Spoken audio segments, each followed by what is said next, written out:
अब हम लोग बात करते हैं जेसन सिंटैक्स के बारे में।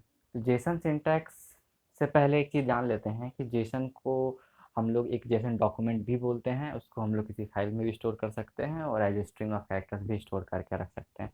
तो हम लोग यहाँ पर एक फ़ाइल क्रिएट करते हैं। तो हम लोग फाइल को सेव करते हैं सम डॉट जेसन नाम से, और जेसन फाइल का एक्सटेंशन डॉट जेसन होता है। हमने जेसन को फाइल को सेव कर लिया। अब हम लोग ध्यान देते हैं जेसन का जो डॉक्यूमेंट होता है उसमें कंपलसरी क्या चीज़ें हैं। कंपलसरी ये है कि जेसन डॉक्यूमेंट में या तो सबसे पहले या तो एक ऑब्जेक्ट हो और उसके अंदर की वैल्यू पेयर्स हों, या फिर एक लिस्ट ऑफ ऑब्जेक्ट्स हो, यानी एक एरे के अंदर मल्टीपल ऑब्जेक्ट्स हो, उसके अंदर कीज़ और वैल्यूज़ हों।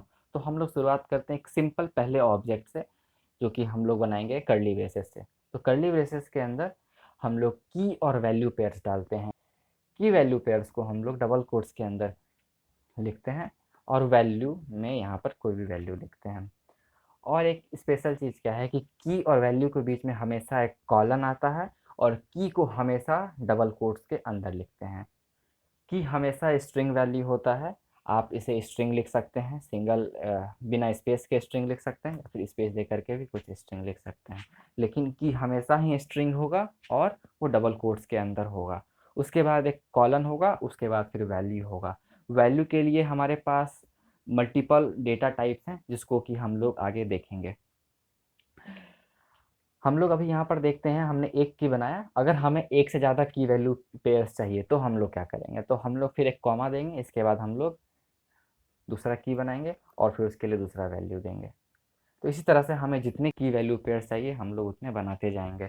और हमें ध्यान रखना है कि आखिर वाले की वैल्यू पेयर के बाद हम लोग कॉमा ना दें। यहाँ पे हम लोग देख रहे हैं कि ये एक पहला ऑब्जेक्ट हमने बना लिया जेसन का। इसे एक बार समराइज करते हैं। की वैल्यू पेयर्स होता है कि हमेशा कोट्स के अंदर होता है और स्ट्रिंग होता है। वैल्यू मल्टीपल डेटा टाइप्स हो सकते हैं, और फिर अगर आपको मल्टीपल की वैल्यू पेयर्स को स्टोर करना है तो आप कॉमा के साथ मल्टीपल वैल्यू पेयर्स को स्टोर कर सकते हैं।